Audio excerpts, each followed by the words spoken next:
¡Epa, compadre! La hojilla. Estamos en la hojilla. Hojilla, ¿cómo te dice la propaganda aquella, Nicolás? Hojilla raspapalante, que duran hasta que aguante. Mario, ¿qué tal? ¿Cómo está la hojilla hoy, chicos? Anoche te estábamos viendo. Fidel no se pierde la hojilla. Rumbo al socialismo, con Chávez, todos somos sus hijos e hijas. El pueblo es el hijo de Chávez. Presidente, el mensaje para la hojilla, para la continuidad de... La hojilla. Bueno, la hojilla es el programa más visto de la televisión venezolana, sin lugar a dudas. No lo digo yo, lo dicen los números. El programa con más credibilidad que hay. Y Mario Silva es un gladiador, amado por el comandante Chávez. Mario Silva, amado por Chávez. Valiente, gladiador, inteligente gladiador, él y todo su equipo. Así que honor a Mario Silva y a su programa La Hojilla, que en vida del comandante Chávez en este planeta, digamos, en vida terrenal, bueno, lo defendió con todo, pues, con todo, con los codos, con las uñas, con la verdad, con todo, siempre lo defendió. Gracias, Mario Silva, gracias, hermano. Gracias, mi amor.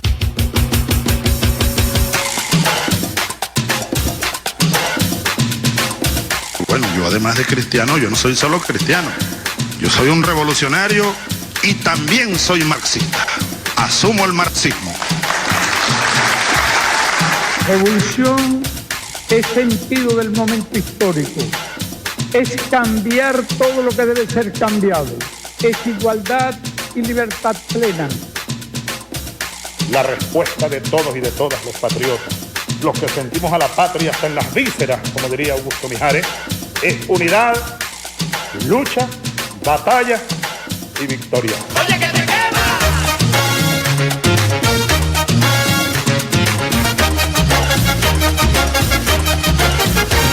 Prepárense, amárrense, que viene la vela que quema y te espera.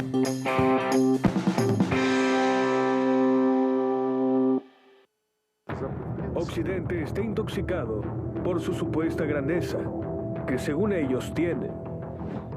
Esto no se manifiesta solo en América Latina, ni únicamente en Venezuela, ni únicamente en el caso de Juan Guaidó o Edmundo González. Quemaron casi toda California. Los daños se estiman en 250 mil millones de dólares.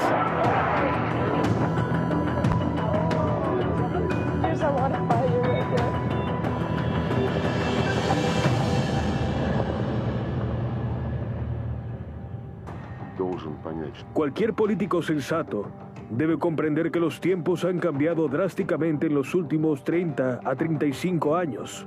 La oposición al dictado occidental ha resurgido. Ya existe una nueva realidad. Competidores fuertes que desean competir de manera justa en la economía, las finanzas y el deporte. Pero Occidente no puede superar la inercia de su supremacía total y su visión del fin de la historia. Siguen deslizándose por una pendiente, intentando bloquear en todo lugar el camino a sus competidores, incluida la economía. Occidente está intoxicado por su supuesta grandeza, que según ellos tienen, su impunidad y su autoproclamado derecho a decidir el destino de todos los pueblos del mundo. Esto no se manifiesta solo en América Latina, ni únicamente en Venezuela, ni únicamente en el caso de Juan Guaidó o Edmundo González. También hemos visto cómo a Svetlana Tijanovskaya, algunos países la han proclamado representante legítima de Bielorrusia. Al menos bajo este pretexto, es recibida en el Consejo de Europa y en otras organizaciones centradas en Occidente. Este es un ejemplo de arrogancia y desprecio hacia el resto del mundo. Es otra declaración descarada de que cuando ellos dicen democracia, lo que realmente quieren decir es hago lo que quiero. No hay duda de que el acercamiento ruso-chino es uno de los principales factores estabilizadores de la vida internacional moderna y de los procesos que se están desarrollando, incluida la intensificación de la confrontación y la hostilidad en los asuntos internacionales, que es lo que nuestros vecinos de la OTAN bajo el liderazgo de Estados Unidos, siempre quieren abrir brechas, sembrar confusión, ya sea en Europa, en el estrecho de Taiwán, en el mar de China Meridional, o como dicen, en Indo-Pacífico, ya sea Oriente Medio o África. Para Estados Unidos, que tiene cientos de bases militares por todas partes, no es difícil empezar algún tipo de conflicto. Los opositores preguntan por qué gastan tanto dinero cuando su pobreza está aumentando, la desindustrialización está en marcha, la industria está huyendo de los Estados Unidos.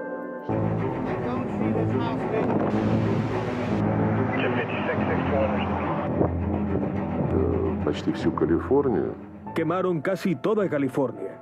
Los daños se estiman en $250 mil millones. Esto es incluso más de lo que inyectaron a Ucrania, pero las cifras son comparables. Vemos y hemos visto durante varios eventos internacionales que Estados Unidos tiene muchos problemas. Hay pobreza a cada paso si se sale de las carreteras centrales. No puedo asegurar nada sobre Canadá y Groenlandia. Los necesitamos para la seguridad económica. Exigiremos que el Canal de Panamá sea devuelto a los Estados Unidos de América. Tras asumir su nuevo mandato presidencial, el mundo está a la expectativa de los pasos que dará Donald Trump, quien ha prometido impulsar una agenda expansiva y agresiva, tan polémica que le ha generado numerosos detractores en el ámbito político internacional. Sus comentarios han ido desde burlarse de las medidas del cambio climático, amenazas de intervenciones militares en otros países, anexiones geográficas y hasta el aumento del gasto militar a países miembros de la OTAN para ejercer control sobre regiones del Oriente Medio. La escandalosa llegada de Trump al poder. Trump ha expresado su intención de recuperar el control del Canal de Panamá, sugiriendo que no descarta el uso de fuerzas militares para llevarlo a cabo, despertando una ola de críticas.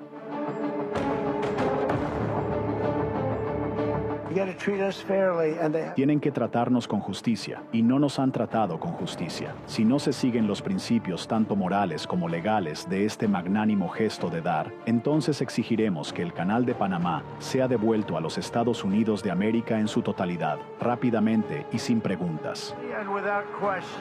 Quiero expresar de manera precisa que cada metro cuadrado del Canal de Panamá y su zona adyacente es de Panamá y lo seguirá siendo. La soberanía e independencia de nuestro país no son negociables. A su vez, llegó a publicar en sus redes sociales un mapa en el que se puede observar a Canadá como parte del territorio estadounidense, en sus anhelos que el país vecino del norte se convierta en el estado número 51. No quiero menospreciar al señor Trump, pero por otra parte, oye, Donald, tenemos un trato para ti. ¿Crees que queremos ser el estado número 51? No, pero quizás California le gustaría ser nuestra 11ª provincia. ¿Qué te parece? Esto es lo que obtienes. Atención sanitaria gratuita, sanidad universal y gratuita. Y adivina qué, esas leyes sobre armas que tu Congreso tienen demasiado miedo de aprobar por el lobby nacional de armas, también tenemos leyes restrictivas sobre armas.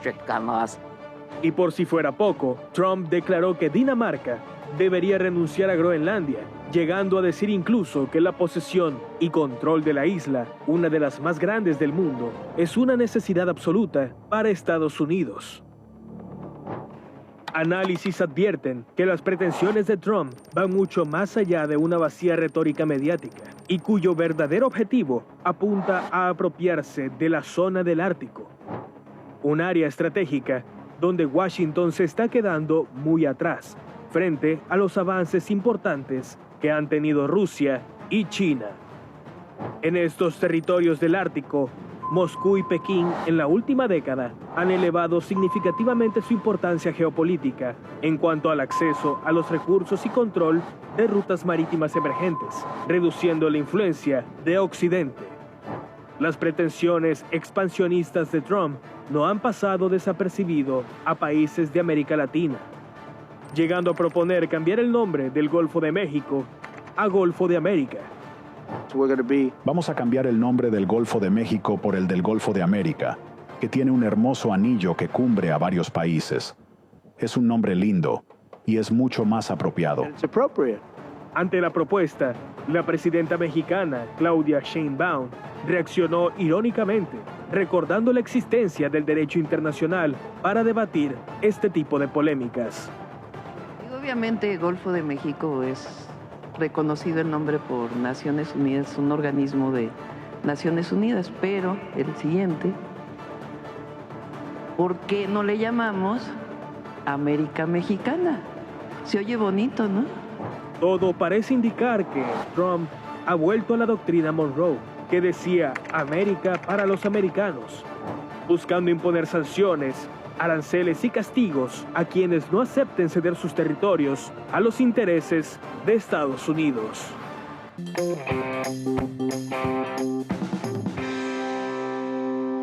Buenas noches, ¿cómo están todos? Bienvenidos a La Hojilla.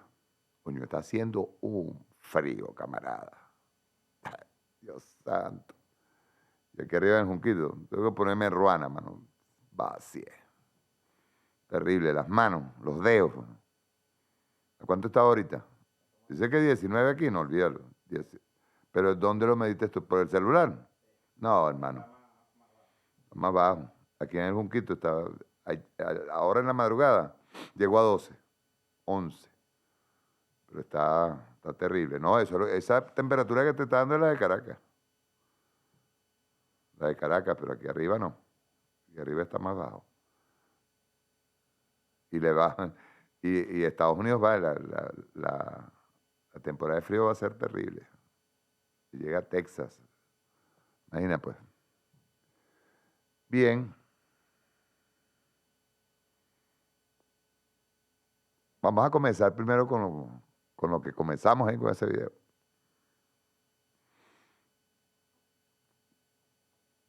Ayer estuve viendo la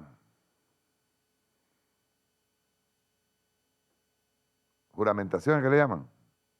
Allá. Toma de posesión, allá. De Donald Trump. Discurso que en apariencia, el primero, porque cumplió con el protocolo. No se hizo el antipático con Biden. Biden parece que andaba feliz con él. Van y se sientan allí. Luego le vamos a explicar otras cosas. Lo cierto es que todo se hizo en un recinto cerradito, en donde no hubo invitados. Los invitados que ellos montaron ahí fueron los invitados de la supremacía racista. Hubo otras galas. El que invitó a Inmundo, Rick yo no sé qué, o Rick Scott, no lo dejaron entrar. Por consiguiente, si no lo dejaron entrar, tampoco entró el mundo. Y parece que todo el mundo estaba en una, ¿cómo se llama? Estaban en un holgorio de hace como 3 días diciendo que sí iban a entrar. La única persona que dijo la verdad se llama Patricia Poleo. Patricia Poleo llamó a uno que tiene que ver con el equipo de la Sayona. Y bueno, se puso, yo no voy a sacar eso, lo voy a sacar el sábado, ¿no? Lo voy a sacar el sábado porque de verdad dieron digamos, el tete perra, bueno, asquito. Ay, exacto. El tete perra dio lástima, dio de todo. ese es el basural, ¿sabes? Así como como más o menos cuando tú llegas a Ojo de Agua, así más o menos. Ojo de Agua, ¿qué le llaman ahí arriba? ¿Dónde está, chicos? Lo que era Ojo de Agua antes. ¿Cómo se llamaba aquello? ¿Dónde está el vertedero? La Bonanza. ¿Sé cómo llega la Bonanza? Se metese ahí, está ahí esta tete perra, pues Daniel Lara Faría. Ustedes saben lo que es hacer un video para casi. Lo que faltaba era que se pusiera una franela con la bandera norteamericana y se la besara así. Justificando todo lo que Trump, todas las amenazas que ha tirado Trump, incluyendo contra los inmigrantes. Imagínate, Tete Perra, con nombre latino, Daniel Lara Faría, color moreno, y justificando lo que le van a hacer a todos los inmigrantes, porque él dice que no, que coño, Estados Unidos tiene que cuidarse de ¿qué quieres que te diga? Pues entonces estos pueblos del tercer mundo que le mandan terroristas para allá, y eso no lo puede soportar ese estado impoluto que se llama Norteamérica. ¿No me entiendes?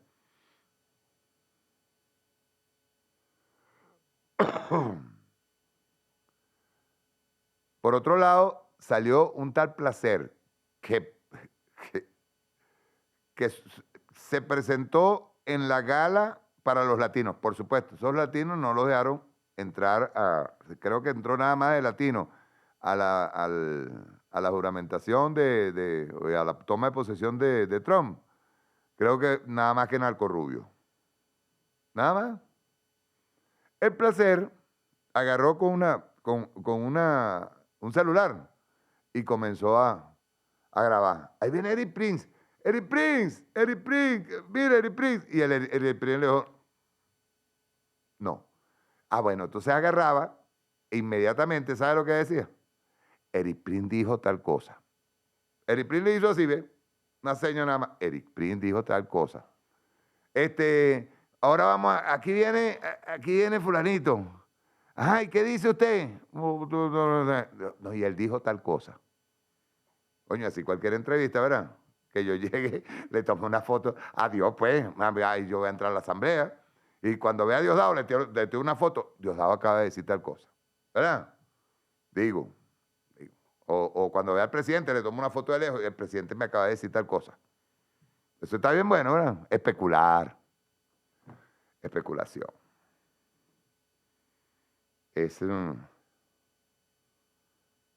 La Sayona amenazó ahora con que no hagamos elecciones. ¿Qué tal? Que hacer elecciones es ser colaboracionista. Sí, colaboracionista fue la palabra.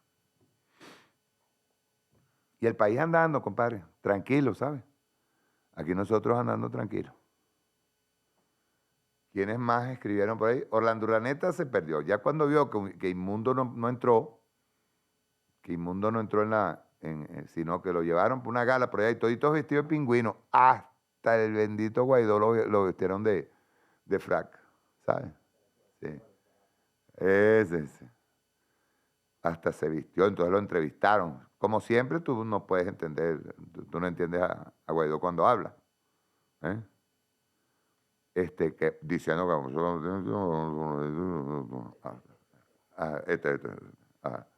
listo. El hecho claro, compadre, es que le voy a decir una cosa. Trump llegó tal y como todo el mundo está viendo. Mire, antes de tomar posesión, el señor Trump dijo que quería hablar con Putin y que había hecho lo propio para tratar de hablar con Putin. Después que tomó el juramento, entonces ya está amenazando a Putin. Que bueno, que si él no acepta las condiciones que le está diciendo para el cese de fuego en Ucrania, que se las va a tener que ver con... Hermanito, ¿cómo usted va a entrarle así al mundo?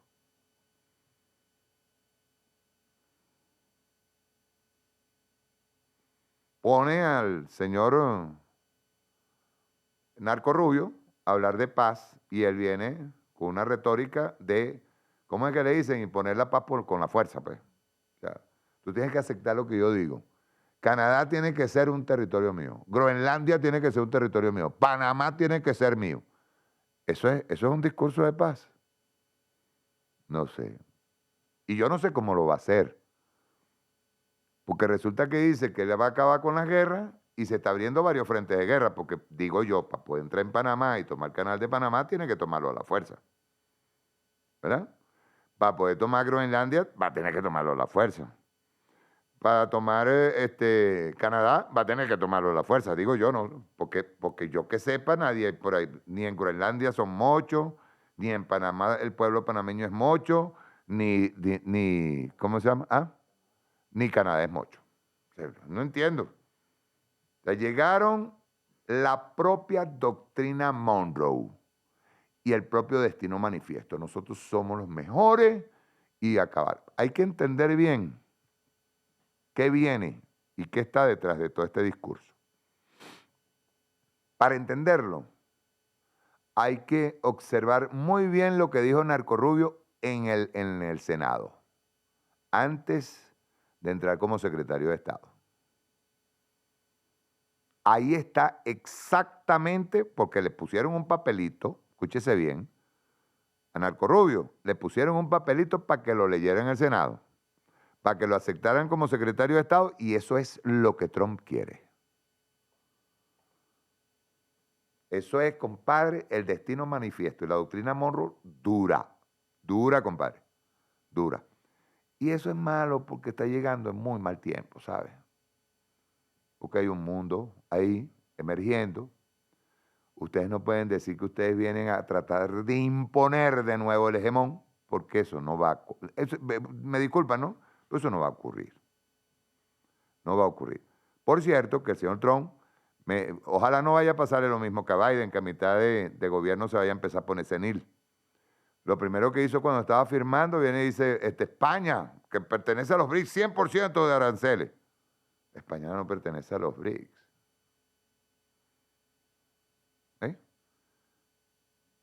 Yo no sé si son las horas estas horas que le tocó para hacer la posesión, si es el frío que le está pegando en el cerebro, no sé. Pero él vino con primero, en la toma de posesión fue más o menos coherente, diciendo las ridiculeces que dijo, pues, lo de Canadá, lo de Panamá, ahora resulta que va contra México. Y pareciera que no se ha dado cuenta que hay un tratado de libre comercio entre Canadá, Estados Unidos y México. No sé. O sea, lo del tema de la inmigración, declaró ya por decreto que los inmigrantes son todos enemigos. Y que va a comenzar una ola de deportaciones terrible, pues. Yo no sé si es que el pueblo norteamericano eligió a un dictador, porque eso sí es dictadura, en donde se va a hacer lo que le dé la gana y él le va a declarar la guerra al mundo, pues, porque le da la gana. Pero repito, ustedes quieren conocer qué es lo que pasa por la cabeza de Trump, escuchen bien a Narco Rubio. Escúchenlo bien, detenidamente, camarada, porque ahí está el punto central de lo que quiere hacer Donald Trump. Vamos a ver este video, Trump y el plan de las tecnológicas. Métanselo en la cabeza, plan de las tecnológicas. Quiero que vean aquí pueden ver el discursito de Narco Rubio, en donde se retrata exactamente qué es lo que quiere esta nueva administración y de lo que se rodeó. Olvídense aquí de inmundo, olvídense aquí de Ucrania, olvídense que esto no, de lo que se rodeó. Por eso es que yo ayer el día sábado, pasé unos videos para recordar lo que fue la victoria del Ejército Rojo. Se hizo un análisis extenso aquí. Y uno cree que es que el fascismo se terminó ahí.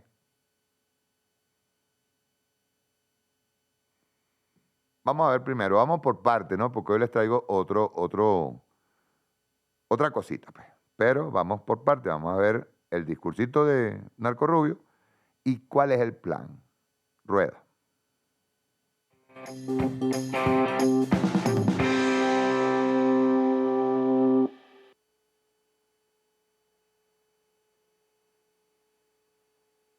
Al final de la Segunda Guerra Mundial, los Estados Unidos tenían, en palabras de entonces secretario de Estado, la tarea de crear un orden mundial, una mitad libre, como cita en su citación, saliendo del caos, sin volar en pedazos, sin volar todo el mundo en pedazos en el proceso. Y en las décadas que siguieron, ese orden global nos sirvió muy bien. Los ingresos de los estadounidenses aumentaron y las comunidades florecieron. La unión en el Pacífico indoeuropeo resultó en estabilidad, democracia y prosperidad para las regiones. La unión se produjo en el Pacífico Indo y en Europa, lo que llevó a la estabilidad, la democracia y la prosperidad. Pero también evitó una guerra mundial cataclísmica y finalmente se derribó un muro en Berlín y con él un imperio malvado. Del triunfalismo del final de la larga Guerra Fría surgió un consenso bipartidista. Este consenso indicaba que habíamos alcanzado el fin de la historia y todas las naciones se convertirían en miembros de la comunidad democrática liderada por Occidente. Que una política exterior que sirva al interés nacional ahora podría ser reemplazada por una que sirva al orden mundial liberal. Se espera que la humanidad abandone la soberanía e identidad nacionales para convertirse en una única familia humana, ciudadanos del mundo. Esto no era solo una fantasía, sino una peligrosa ilusión, tanto en América como en muchas economías avanzadas. El culto al comercio libre, sin restricciones, sacrificó nuestra economía nacional, redujo la clase media, puso en crisis a la clase obrera, colapsó nuestra capacidad industrial y entregó cadenas de suministro críticas a adversarios y rivales.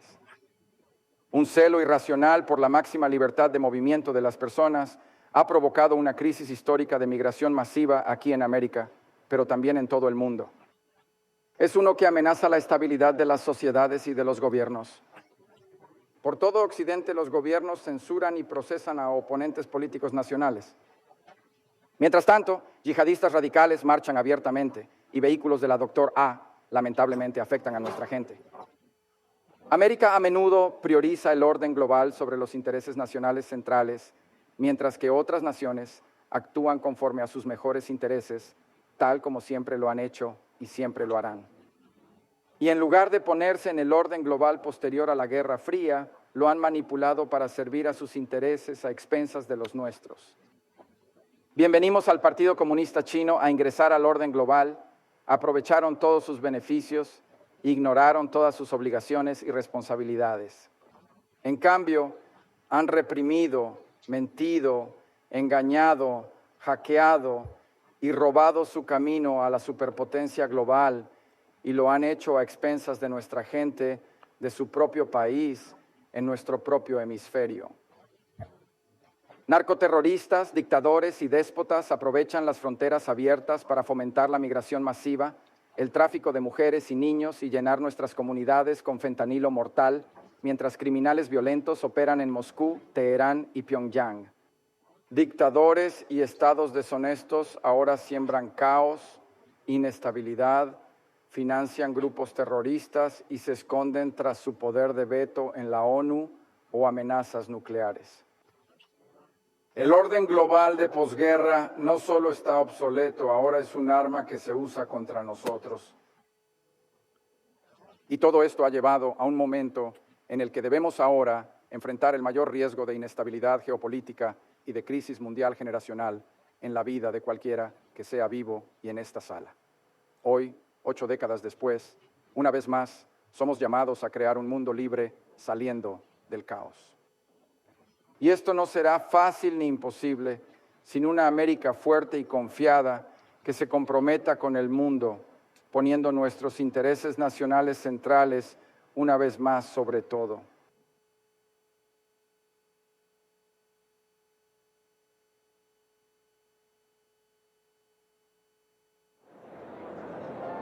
Los multimillonarios dueños de las principales tecnológicas estadounidenses fueron protagonistas el lunes en la investidura de Donald Trump como nuevo presidente de Estados Unidos. Elon Musk de Tesla, Mark Zuckerberg de Meta y Jeff Bezos de Amazon ocuparon puestos en primera línea en la asunción de Trump, en una demostración sin precedentes de su poder e influencia en la Casa Blanca. Estos magnates tecnológicos cuyas empresas se encuentran entre las más valiosas del mundo han pasado las 10 semanas transcurridas desde la elección estadounidense cortejando el favor de Trump, lo que marca un cambio drástico de postura respecto a la respuesta más hostil de Silicon Valley a su primer mandato hace 8 años. Entre los asistentes también se encontraban el director ejecutivo de Apple, Tim Cook, y el director ejecutivo de Google, Sundar Pichai, junto con el fundador de ese motor de búsqueda, Sergey Brin. El director ejecutivo de la plataforma TikTok, Shou Shu, se sentó en la última fila del escenario, incluso en momentos en que el futuro de su plataforma en Estados Unidos sigue siendo incierto. A pesar de que el número de asientos era muy limitado después de que la ceremonia se trasladara al interior del Capitolio debido al frío, los magnates tuvieron posiciones prominentes en el escenario de la inauguración, más visibles incluso que la de muchos miembros del gabinete de la nueva administración Trump. TikTok anunció que ha comenzado a restaurar su servicio en Estados Unidos apenas unas horas después de que el presidente electo Donald Trump se comprometiera a firmar una orden ejecutiva que retrasa la prohibición de la aplicación en el país una vez que suma el cargo. De acuerdo con nuestros proveedores de servicios, TikTok está en proceso de restablecer el servicio, indicó la plataforma en un comunicado en X. Agradecemos al presidente Trump que haya aportado la claridad necesaria y garantías a nuestros proveedores de servicios de que no se enfrentarán a ninguna penalización al proporcionar TikTok a más de 170 millones de estadounidenses y permitir que prosperen más de 7 millones de pequeñas empresas, añadió. Una ley votada por el Congreso en 2024 entró en vigor este domingo 19 de enero y TikTok dejó de funcionar en Estados Unidos, por lo que la plataforma de videos cortos no estaba accesible para más de 170 millones de usuarios. Sin embargo, con el anuncio de TikTok se espera su restablecimiento. Trump dijo que este lunes, cuando asuma la presidencia en Estados Unidos, suspendrá la ley que prohíbe TikTok y propuso que la plataforma sea controlada en un 50% por accionistas estadounidenses. Indicó además que el decreto que emitirá el lunes extenderá el tiempo para una prohibición. De ese modo podemos alcanzar un acuerdo, explicó. También señaló que su idea inicial es crear una joint venture entre los actuales propietarios de TikTok y nuevos propietarios, por medio de la cual Estados Unidos obtendría 50% de la propiedad de la empresa conjunta. De ese modo el valor de la plataforma podría escalar a cientos de miles de millones de dólares, tal vez billones, estimó Trump. Y a la fecha de hoy, comenzando hoy, TikTok está de vuelta. Ganamos en TikTok. Fuimos a TikTok. Los republicanos nunca han ganado los votos jóvenes. Han ganado muchos votos, pero nunca habían ganado el voto de la juventud. Ganamos el voto de la juventud por 36 puntos. Y me gusta TikTok. Me gusta. Y sinceramente hablando, no podemos hacer otra cosa. Tenemos que salvar muchos trabajos. No queremos darle nuestro negocio a China. No queremos darle nuestro negocio a otra gente. Y yo dije, ¿saben? TikTok, sin mi aprobación, quiere decir la aprobación del presidente, ya que el Congreso le dio al presidente el derecho de llegar a un acuerdo, hacer lo que le dé la gana de hacer.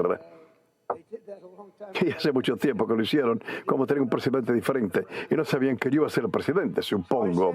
Así que yo dije muy sencillamente, un negocio mancomunado. Así que si TikTok no vale nada, cero, sin una aprobación, ¿sabes? Si no se aprueba, tiene que cerrar sus puertas, no valen nada. Si se aprueba, valen como $1 millón de millones de dólares, una cifra increíble. Y yo dije, lo voy a aprobar, pero vamos a hacer que los Estados Unidos de América sea el dueño del 50% de TikTok.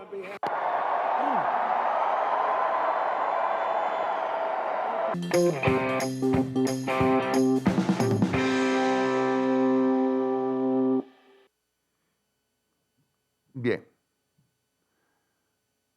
Primero, van a poner en marcha pienso, eso es una elucubración mía, ¿sabes? Acaban de cuadrarse, todas las tecnológicas se cuadraron en la dirección de Trump, todos.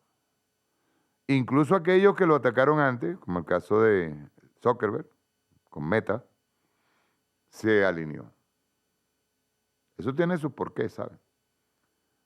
Y uno de esos porqués son las demandas millonarias que le están metiendo, las multas millonarias que le están metiendo en Europa a Meta y a Facebook y a WhatsApp.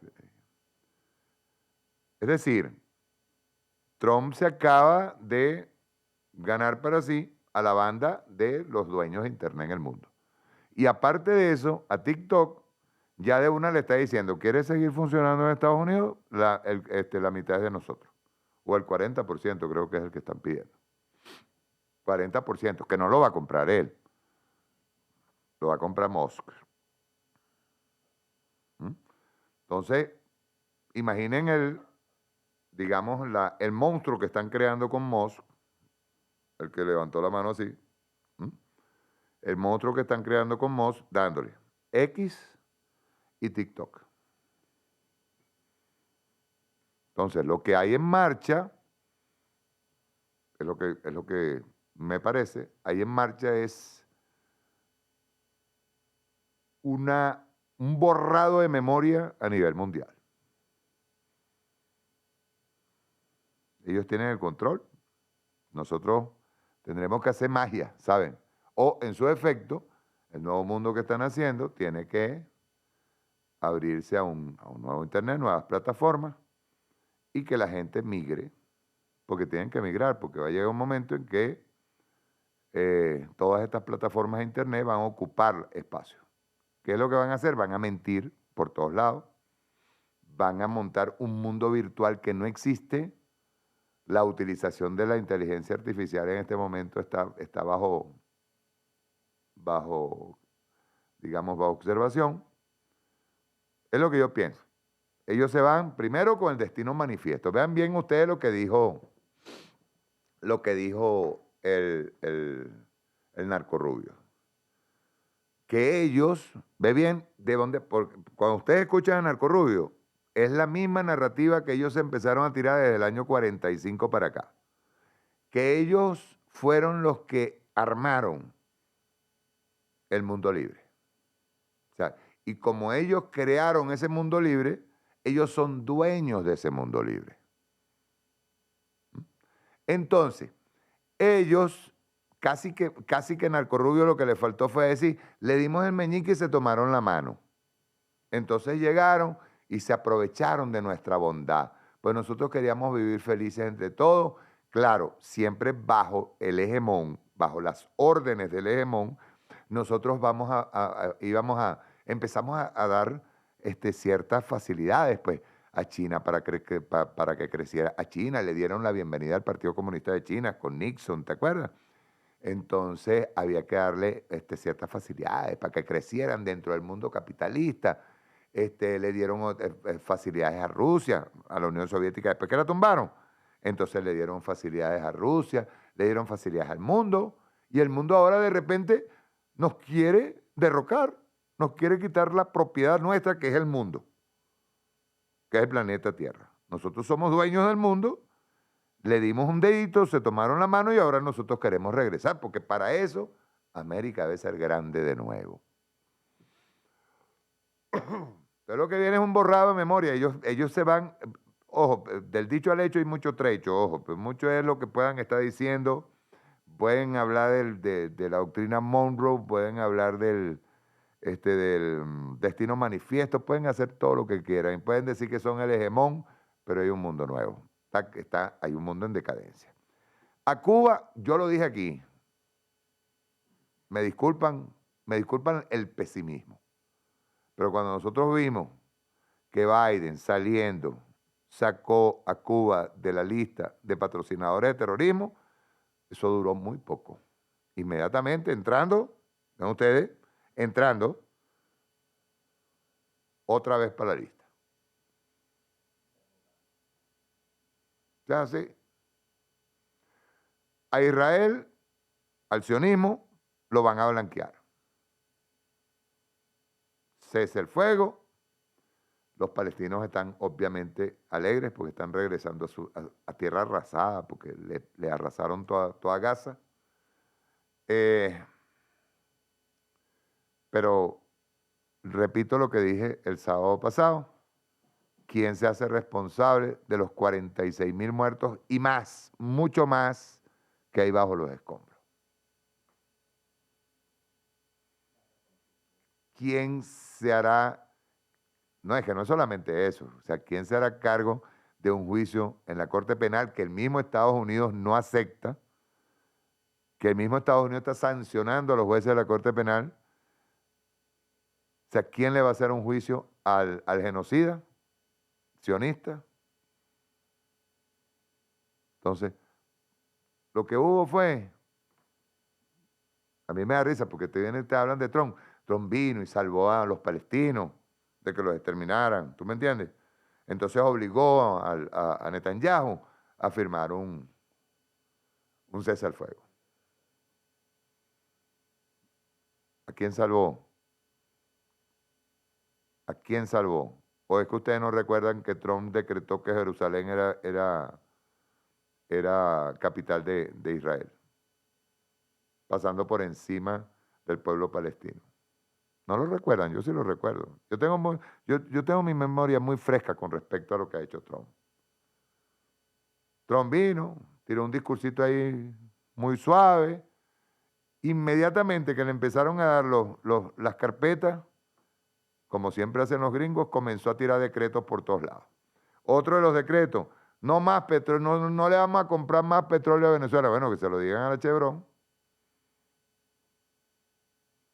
Como que si no hubiera más mercado. Esa es otra cosa. Y hay venezolanos que se están alegrando con eso. Es una cosa terrible. Hay venezolanos que se están alegrando, que salen allá en el norte. Ajá. Y ahora que Cuba les compra, ¿y quién te ha dicho a ti que Cuba nada más nos va a comprar petróleo? Es como que si el mundo retrocedió a la época de la Guerra Fría, en donde Estados Unidos imponía sus condiciones. Yo les advierto a todos aquellos que están pensando que el mundo retornó a la Guerra Fría, que el mundo cambió. Lo dije en una oportunidad. 2016, 2016, 2020, 2020, 2024 y 2024. Son 3 épocas diferentes. Vas a venir, vas a imponer de una así, de rompirraja. Canadá pasa a ser un estado más de Estados Unidos. Groenlandia ahora va a ser de Estados Unidos. Yo te la compro, como que si ahí no existieran habitantes, como que si eso fuera un terreno así, como comprarle aquí, como vamos a comprar un terreno para una casa. México, vamos a meterle fuerzas especiales, fuerzas militares en México para buscar a los terroristas, porque acaban de poner a los carteles como terroristas, y luego yo voy a llegarle a Panamá y le voy a decir a Molino, bueno, se acabó, pues, Panamá, y si no acepta que el canal es mío, entonces Panamá es mía. De verdad, o sea, yo quiero que hagamos un alto y digamos si todo eso es coherente. Ahí no hay nada coherente. ¿Qué van a hacer con Europa? Europa está toda asustada, pero no sabe qué hacer. ¿Qué va a hacer con la OTAN? Si ya de rompirraja está toda Europa quebrada económicamente y llegó el señor Donald Trump y le dijo a todo el mundo que si no pagaban lo de la OTAN, se acababa la OTAN. Y hay un susto colectivo por allá, por toda Europa. Ganó Trump. Ya llegó Trump. Y el Trump lo que va a hacer es humillarlo a toditos ustedes. Va a hacer con ustedes lo que le dé la gana, menos con el nuevo mundo. Hay un nuevo mundo, ¿saben? Hay un nuevo mundo y creo que Donald Trump no se ha dado cuenta. Tengo la impresión, de acuerdo al discurso que ha tirado, creo que no se ha dado cuenta. Hay un nuevo mundo. Que él tenga ahorita todas las tecnológicas, esos son sus aliados. Musk, Zuckerberg, el de Amazon, Bezos. Esos son sus... Y el de TikTok, que venda una parte de TikTok. Big Dance, creo que se llama. Eso es todo. ¿Eso cambia la correlación de fuerza? No. Ahí lo que llegó fue, me disculpan, yo debo decirlo con toda responsabilidad, lo que llegó fue otra vez el bocón, hablar mucho y veremos si puede hacer algo. El mundo cambió. Puedes chillar todo lo que tú quieras, pero el mundo cambió. Y ellos tienen que empezar a respetar. Aquí no está. Ellos no van a agarrar como hizo Roosevelt. No estoy hablando del Roosevelt de la Segunda Guerra Mundial, sino Teddy Roosevelt con el garrote por toda América Latina porque le dio la gana, porque ese es su patio trasero. Dígame usted al mismo Simonovic diciendo, Trump tiene que venir a poner orden en su patio trasero. Una basura como el Iván Simonovic aceptando que él como venezolano es patio trasero. No. Y lo peor de todo es que estamos encontrando a gente en Norteamérica y gente en Europa que está comportándose como eso, como lo que son, como rehenes, como esclavos, como lacayos, como lamebotas. Lo estás viendo. ¿Eh? Es terrible, pero hay que decirlo, y es así. ¿Eh? ¿Cuál es el enemigo a vencer ahorita con el mismo Trump? Trump está tomando control sobre esto, pero hay lo que llaman, ellos mismos, Norteamérica y el sistema gringo, tiene sus propias contradicciones. Hay una cosa que le llaman BlackRock.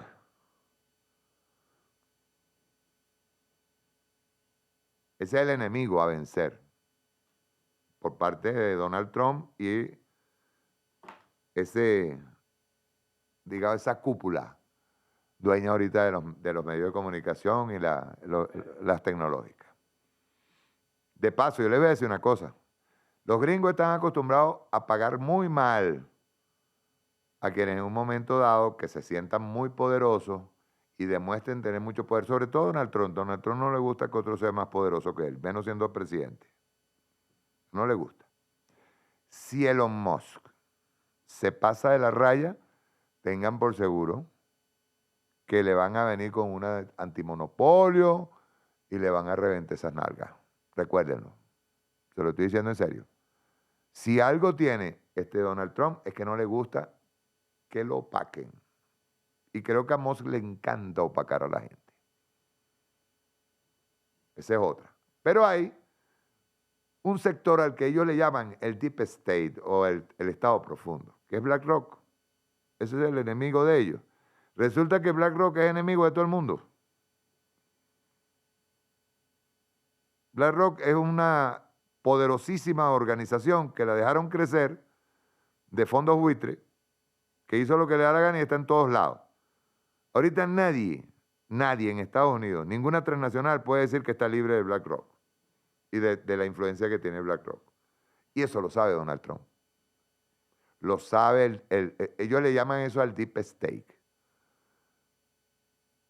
El Deep State está ahí, se están manejando todos los fondos buitres, se manejan todas las transnacionales, se manejan todas las empresas. Algo, siempre hay una huellita de BlackRock ahí metido. Y ese es el enemigo que tiene la gente de Trump, la que está entrando ahora mismo al poder. ¿Podrán con ello?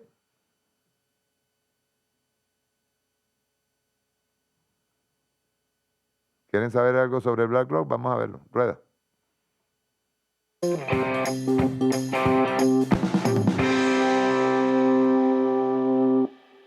El hombre que controla el mundo y nadie habla de ello.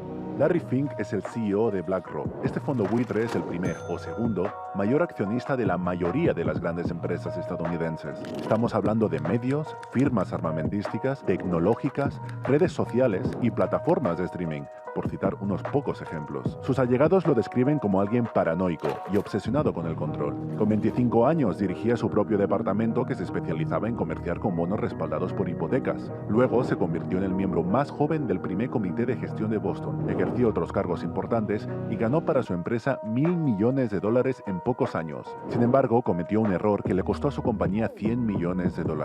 Pero ese no fue su final. Encontró un socio con el que fundó Blackstone y el éxito de la empresa subió como la espuma. Sin embargo, una discusión entre ambos conduciría a Fink a crear su propio fondo buitre, BlackRock. BlackRock cuenta con software que le permite predecir los riesgos y estar así siempre 2 pasos por delante de todo el mundo. Ahora remontémonos a la crisis económica mundial. El gobierno de Estados Unidos volvió a su país dependiente de BlackRock tras encargarle rescatar Wall Street y los bancos, los mismos, por cierto, de los que BlackRock era uno de los principales accionistas. Fink expandió así su dominio al dinero público, es decir, al de usted que está viendo este vídeo. Y cuando se desató el COVID-19, ¿saben a quién pidió ayuda a la Casa Blanca? Exacto, otra vez a Larry Fink. La Reserva Federal, también conocida como la impresora de dinero, pidió a BlackRock rescatar a 794 corporaciones perjudicadas por la pandemia, que, nuevamente, son las mismas de las que BlackRock es uno de los principales accionistas. Todo eso lo hizo en el secretismo, con acuerdos confidenciales con sus clientes y manteniendo un perfil bajo. Y mientras nadie miraba y los medios mainstream siguen sin hacer preguntas, Fink tiene cada vez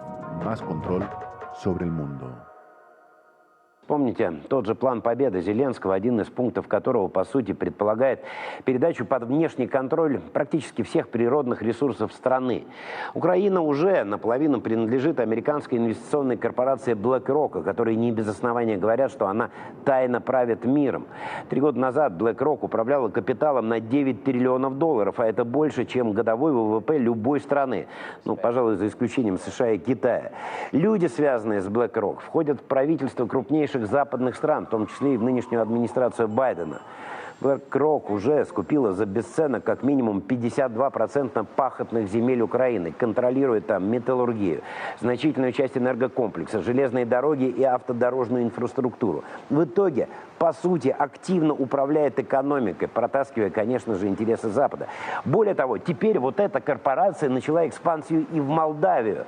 На этой неделе становится известно, Минсельхоз этой страны продал BlackRock 600 гектаров земли. Решение продавил Евросоюз. Заметьте, произошло это сразу после референдума об евроинтеграции Молдавии, результаты которого более чем сомнительны. Если помните, ровно неделю назад в нашей программе мы давали самые актуальные цифры сайта Молдавского центра избиркома. Они подтверждали, жители республики против вступления в ЕС. Под утро сайт подвис. А потом данные резко поменялись. С разницей в 1% вдруг победили сторонники европейского выбора. Майя Санду, объявляя итоги плебисцита, произносит фразу, которую можно золотом вписать в историю смертельной болезни западной демократии. Проценты не важны.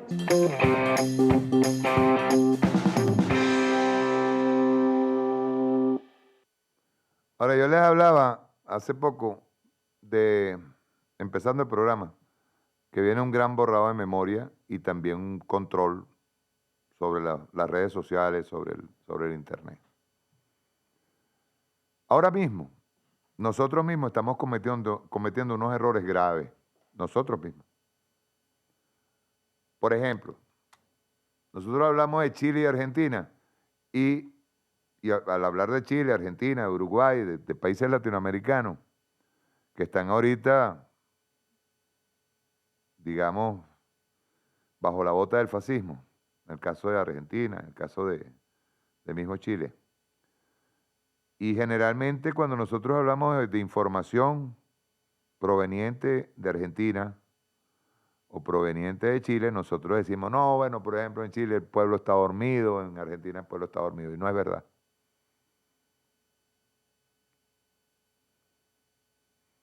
Mira, está llegando información de Chile, llegando información de Argentina, donde hay un pueblo en la calle, en los barrios,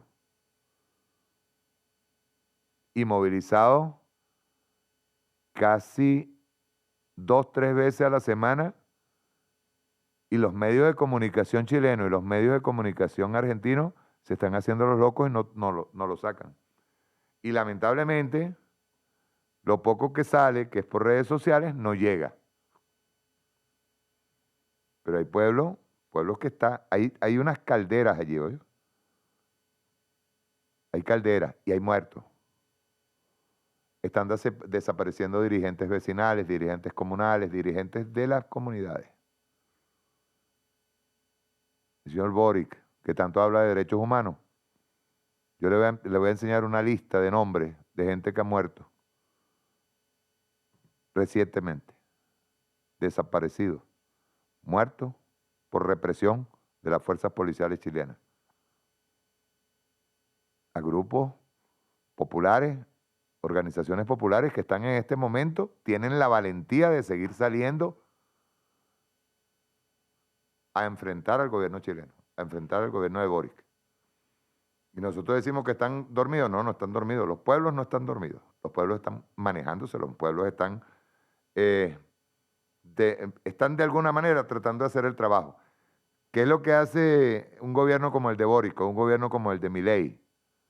Que me da risa porque viene a agarrar y dice, primera vez en Argentina, y lamentablemente esa es una noticia que salió en RT, primera vez en Argentina que Argentina tiene superávit en primera vez en 10 años. ¿Qué manera más absurda de ver la economía, ¿no? ¿Por qué será que tiene el superávit? ¿Ustedes se han preguntado eso? ¿A costa de quién? A costa del hambre del pueblo argentino. Estamos hablando casi del 60% de pobreza. ¿Mm? Bienvenido al superávit. El pueblo argentino pasando hambre.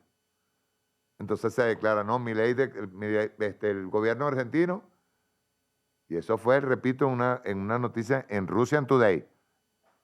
Te llamar la atención también.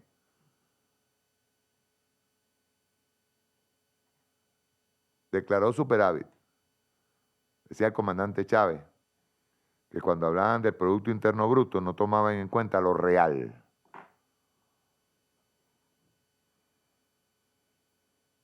No tomaban en cuenta lo real. Nosotros creo que somos el único país en América Latina que tomamos en cuenta lo real. Lo que son ingresos, comida, servicios, salud. Entonces te dicen así, imagínate tú, todo lo que ha hecho, todo lo que va privatizando y la gente que está despidiendo Milei, me van a hablar de superávit. Si el superávit es que yo agarre y obtenga ganancia de votar y de desaparecer ministerios completos para no darle los presupuestos y de desaparecer nóminas completas, entonces así cualquiera hace superávit. Y las movilizaciones de viejitos, las movilizaciones de las comunidades siendo reprimidas. Eso no lo informamos.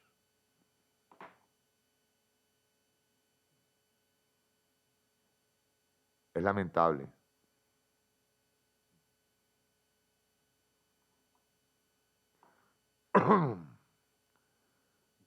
Después de la Segunda Guerra Mundial, ¿verdad? Que el imperialismo en películas y en Hollywood y en todos lados se jactó de decir que ellos habían sido los héroes. ¿Sí? Francia, que Francia no disparó ni un tiro cuando lo invadió Alemania. Ni un tirito, ni un tirito. Que lo digan, pues.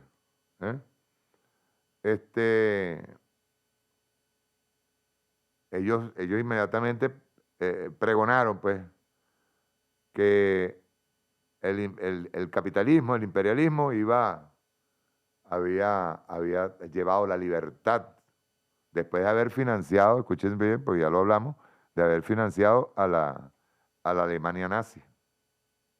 Lo que pasa es que el Frankenstein le creció. Y ahí para lo que les importó eso.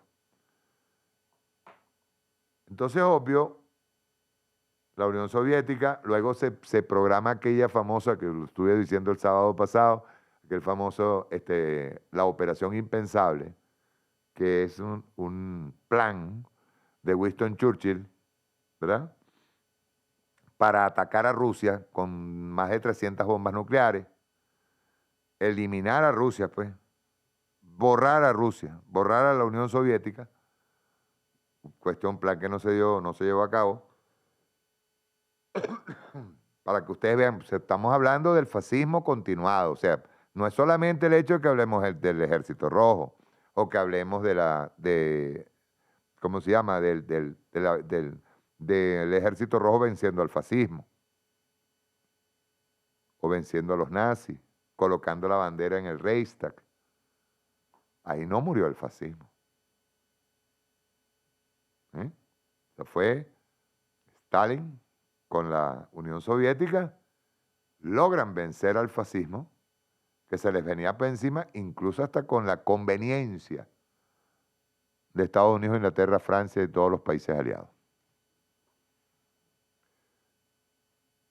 Pero terminado la Segunda Guerra Mundial, surge algo que se vino a evidenciar por allá por los años 70. ¿Ustedes recuerdan cuando el comandante Chávez decía, él siempre decía, lo local tiene que ver con lo regional con lo nacional con lo internacional? Decía, el comandante Chávez nos decía a nosotros, todo está relacionado.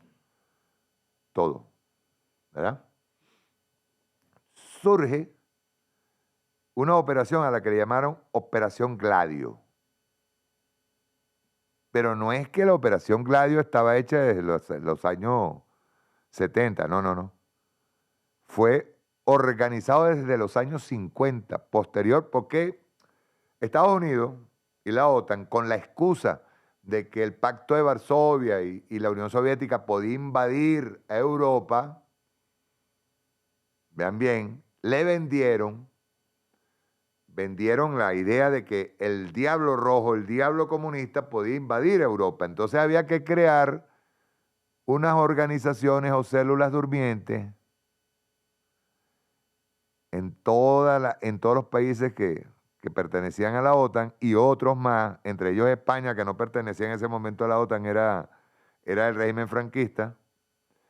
Empezaron a utilizar, a montar células de terroristas pagados por la CIA. Nada más en el franquismo, en la España de Franco, había más de 24.000 pagados por la CIA. Y después dicen que la transición se hizo, tú sabes, desde adentro. No. Y aparece lo que llaman la Operación Gladio. ¿Dónde se dan cuenta de la Operación Gladio? En Italia. Pero se dan cuenta en los años 70. Vamos a ver este video, que es bien interesante. Rueda.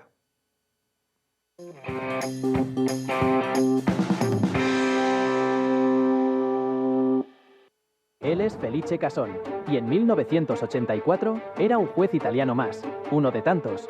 Sin embargo, lo que estaba a punto de descubrir cambiará su vida para siempre y pondrá al descubierto una de las conspiraciones más oscuras de la Europa moderna. Una trama que implicaba a las más altas esferas del poder, desde la OTAN hasta la CIA. Esto no es ficción, es la historia real de cómo la democracia fue manipulada desde las sombras, con el fin de que pasara lo que pasara el Partido Comunista Italiano, no llegase nunca a gobernar, sin importar cuánta gente tuviese que morir por el camino. Esta es la historia de la Operación Gladio, una red clandestina incardinada dentro de la red Stay Vigilante que operó en toda Europa con un objetivo claro: evitar a toda costa que los partidos comunistas democráticos tomaran el poder. Lo que comenzó como un plan para evitar que la URSS invadiese algún país europeo, terminó destrozando las democracias occidentales, no respetando la libertad y madurez de cada pueblo para elegir su futuro. Pero, ¿cómo operaba realmente esta red? Y lo más importante, ¿hasta qué punto estaban involucradas las grandes potencias? Esta historia no es solo sobre Italia, es sobre cómo los gobiernos y sus servicios secretos manipularon las democracias europeas en nombre de la lucha contra el comunismo. Y Casson, el juez que lo descubrió, estaba a punto de desatar un escándalo que sacudiría los cimientos de Europa.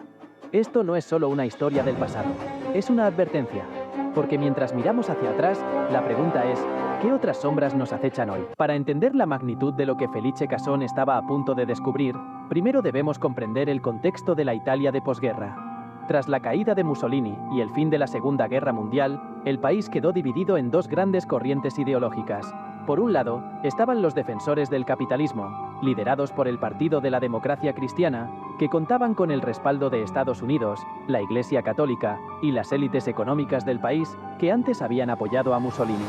Por el otro, estaba el Partido Comunista Italiano, el PCI, que había ganado un apoyo masivo entre las gentes de a pie por su papel en la liberación de Italia de las garras del fascismo y su implicación en el retorno de la democracia. El PCI, liderado por Palmiro Togliatti, defendía una visión completamente diferente a la que ofrecían las fuerzas capitalistas de siempre. En un país donde la mayoría de la población trabajadora sufría las consecuencias de la guerra, el Partido Comunista abogaba por la redistribución de la riqueza, la nacionalización de las industrias clave y una reforma agraria que permitiera a los campesinos tener acceso a la tierra. En los años 50 y 60, el PCI se convirtió en el partido comunista más grande de Europa Occidental.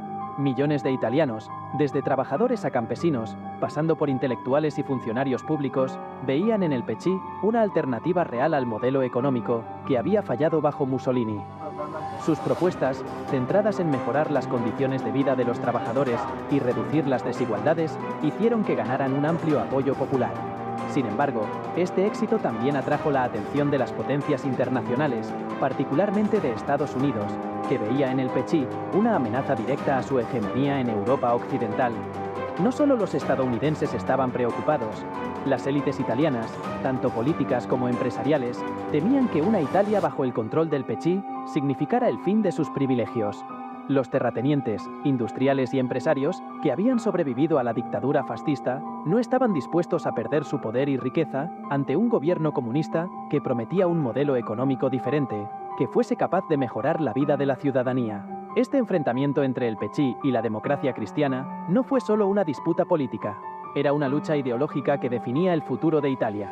Para muchos de los ciudadanos comunes, el PCI representaba la posibilidad de una vida mejor, un sistema más justo y equitativo que redistribuyera la riqueza y ofreciera oportunidades para todos.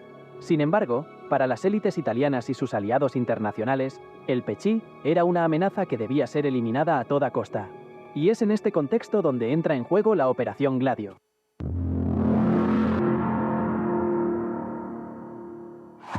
El 31 de mayo de 1972, la tranquila localidad de Peteano, en el norte de Italia, fue sacudida por un sangriento atentado. Una llamada anónima llevó a 3 carabineros hasta un Fiat 500 abandonado en un camino rural. Cuando intentaron abrir el capó, una potente explosión los mató al instante. La noticia conmocionó a toda Italia. En un país ya marcado por la violencia política, el atentado se atribuyó rápidamente a las Brigadas Rojas, un grupo armado de extrema izquierda. La represión contra todos los movimientos comunistas se intensificó. Italia estaba sumida en lo que se conoció como los años de plomo. Durante estos años, los enfrentamientos entre la extrema derecha y la extrema izquierda se intensificaron, y cualquier ataque era automáticamente atribuido a los grupos de izquierda, especialmente las Brigadas Rojas. El atentado de Peteano fue utilizado como pretexto para justificar la creciente represión contra el comunismo. 12 años después, en 1984, el juez italiano Felice Casson decidió reabrir el caso de Peteano. Algo no encajaba en la investigación original. A medida que revisaba los documentos, descubrió una verdad inquietante. El explosivo utilizado en el Fiat 500 no era el habitual de las Brigadas Rojas. Era C4, un explosivo militar de alta potencia que no estaba al alcance de los grupos de izquierda. Este material formaba parte del arsenal de la OTAN. Esto cambió por completo el curso de la investigación de Casson, que comenzaba a desvelar algo mucho más grande y oscuro. Este descubrimiento encendió las alarmas de Casson. ¿Cómo había llegado un explosivo de uso militar de la OTAN a manos de un grupo terrorista en Italia? Y lo más importante, si las Brigadas Rojas no habían sido responsables del atentado, ¿quién lo había sido? Lo que comenzó como un caso más de terrorismo interno estaba a punto de revelar una red clandestina mucho más peligrosa, la Operación Gladio.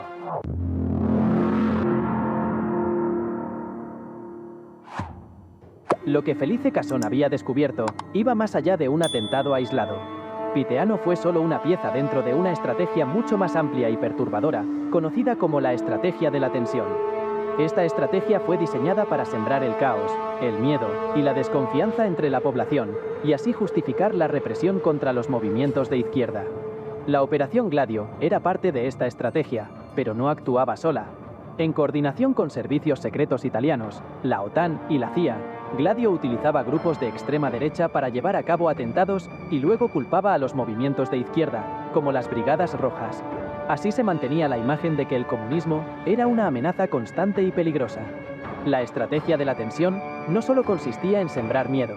Su objetivo era manipular la opinión pública y mantener a las fuerzas políticas conservadoras en el poder. Con cada atentado atribuido falsamente a la izquierda, la población se volvía más receptiva a la represión y al control, sacrificando libertades en nombre de la seguridad. Gladio no solo operaba en Italia. Esta red clandestina, que oficialmente era parte de las estructuras Stay Behind, preparadas para una invasión soviética, estaba activa en toda Europa occidental. Francia, Alemania, Bélgica, Grecia y otros países tenían redes similares que, en lugar de prepararse para una invasión externa, se utilizaban para desestabilizar las democracias desde dentro. El caso de Peteano fue solo un ejemplo más de cómo Gladio y sus aliados de extrema derecha llevaron a cabo atentados y luego culparon a la izquierda para justificar la represión y garantizar que el comunismo nunca llegara al poder. La Operación Gladio y la estrategia de la tensión no solo buscaban mantener el control político. Estas redes clandestinas estaban dispuestas a sacrificar vidas inocentes con tal de evitar que el comunismo llegara al poder en Europa. Lo que comenzó como un plan para resistir una posible invasión soviética, terminó siendo una herramienta para sembrar el terror en las propias democracias occidentales. Mientras el comunismo era pintado como la mayor amenaza a la democracia, las redes clandestinas de Gladio destruían los cimientos de esa misma democracia desde dentro. La estrategia de la tensión era mucho más que un simple plan de defensa. Era una guerra oculta, una lucha por el control del poder a cualquier costo.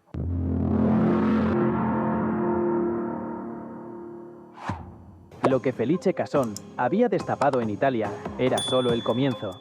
La Operación Gladio no se limitaba a las fronteras italianas.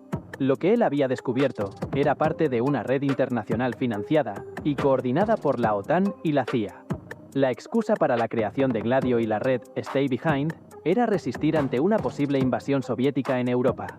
Pronto se desvió de su objetivo para centrarse en desestabilizar los movimientos de izquierda en toda Europa occidental. Gladio estaba presente en países como Francia, Bélgica, Alemania, Grecia y muchos otros. Pero en lugar de prepararse para una invasión, estas redes clandestinas se utilizaron para interferir en la política interna de estos países. El miedo al comunismo justificaba cualquier cosa, desde atentados hasta la manipulación electoral. Gladio estaba dispuesto a desestabilizar gobiernos para evitar que los partidos comunistas llegaran al poder ganando elecciones. En Grecia, la Operación Gladio jugó un papel clave en el golpe de Estado de 1967, que instaló una dictadura militar en el poder. Durante los siguientes 7 años, Grecia fue gobernada por una junta militar que reprimió brutalmente a sus ciudadanos. Mientras tanto, en Alemania, se descubrieron arsenales secretos financiados por la OTAN, listos para ser utilizados en caso de que los comunistas ganaran poder político. Francia y Bélgica también fueron testigos de atentados y sabotajes. La táctica era siempre la misma: sembrar el caos, culpar a los grupos de izquierda y justificar la represión. Todo ello bajo el velo de la lucha contra un ficticio enemigo interno, el comunismo. Pero estos atentados y golpes de Estado no fueron hechos aislados. Formaban parte de una estrategia global para mantener a Europa occidental bajo el control de las potencias capitalistas, encabezadas por Estados Unidos y la OTAN. Las redes de Gladio no solo actuaban contra los comunistas, sino contra cualquier fuerza política que amenazara el status quo. Para las élites gobernantes, la democracia solo era válida mientras no cuestionara los intereses del capitalismo. Las consecuencias humanas fueron devastadoras. Los atentados y la represión destruyeron comunidades, dejaron cientos de muertos y sembraron el miedo en la población. Todo en nombre de una guerra ideológica que sacrificaba vidas inocentes para mantener el poder en manos de las élites. El legado de Gladio no solo se limita a las vidas perdidas. La confianza en las instituciones democráticas quedó gravemente dañada. En muchos países, la revelación de que sus propios gobiernos habían participado en atentados contra sus ciudadanos fue un golpe del que nunca se recuperaron por completo. Lo que comenzó como una operación secreta para defender Europa occidental de una invasión soviética se transformó en una red clandestina de terror y manipulación. Gladio fue mucho más que una estrategia militar. Fue una maquinaria política diseñada para controlar el destino de los países de Europa occidental, muchos de ellos miembros vitales de la actual Unión Europea, y garantizar que los partidos comunistas democráticos, con sus propuestas de un modelo económico diferente, nunca llegasen a gobernar, costase lo que costase.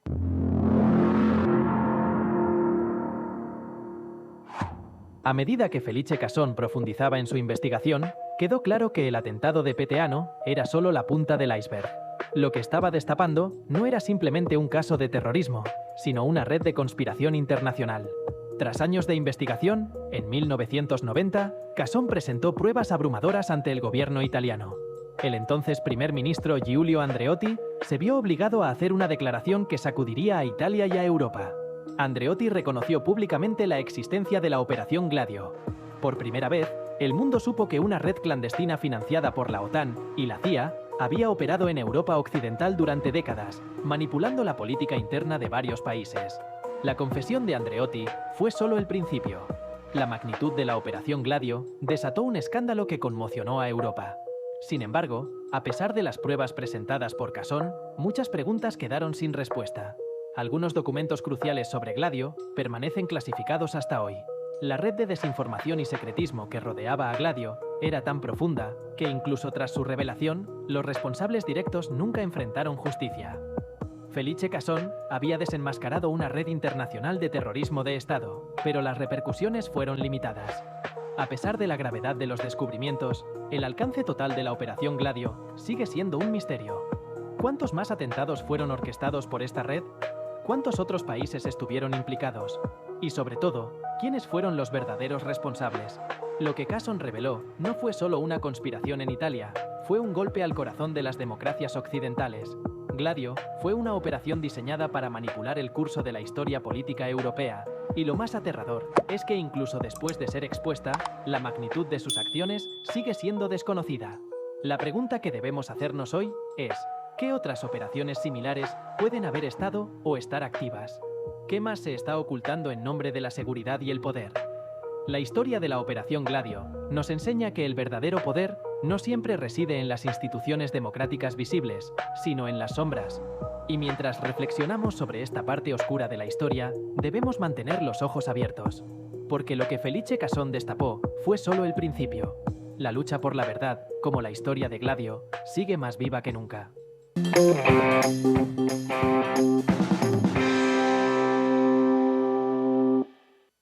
Fíjense que cuando se planifica la Operación Gladio, se suponía que iban a entrar todos países de la OTAN. España entra y España no pertenecía a la OTAN. Pero cuando comienzan a ver las ramificaciones de todas estas células durmientes, que luego no solamente eran una especie de guardianes, pues, cuando entraba el comunismo, sino que empezaron a asesinar a políticos que mostraran algún tipo de política progresista y que afectara a las élites de cada país. Para que veas cómo empezaron a trabajar con lo de Gladio. Gladio pasó a ser una organización criminal.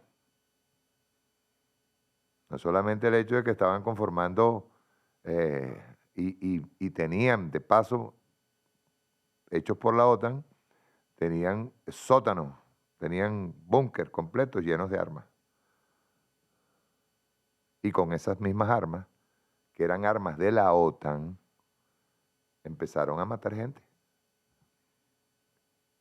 Yo hoy me puedo hacer una pregunta, aquí hipotética, ¿saben? Porque la Operación Gladio, así como fue denunciada, se presentaron todas las pruebas, no hubo culpables nunca. La pregunta que uno se hace es, ¿la Operación Gladio llegó hasta dónde? Por ejemplo, aquí, a sabiendas de que el gobierno franquista español tenía más de 20.000 en nómina de la CIA, es una teoría loca pensar que los mismos GAL, que fueron una creación de Felipe González, el señor X, que los mismos GAL no hayan sido también una interconexión de ese plan Galio. Porque este señor X, Felipe González, que crearon el GAL, que fue otro escándalo más, se estuvo investigando y nunca hubo culpables. Creo que hubo culpables 1 o 2 que metieron presos por ahí, que eran los que trabajaron directamente con los GAL. Empezaron a matar gente. A los etarras, pues, por ejemplo. Empezaron a matarlos.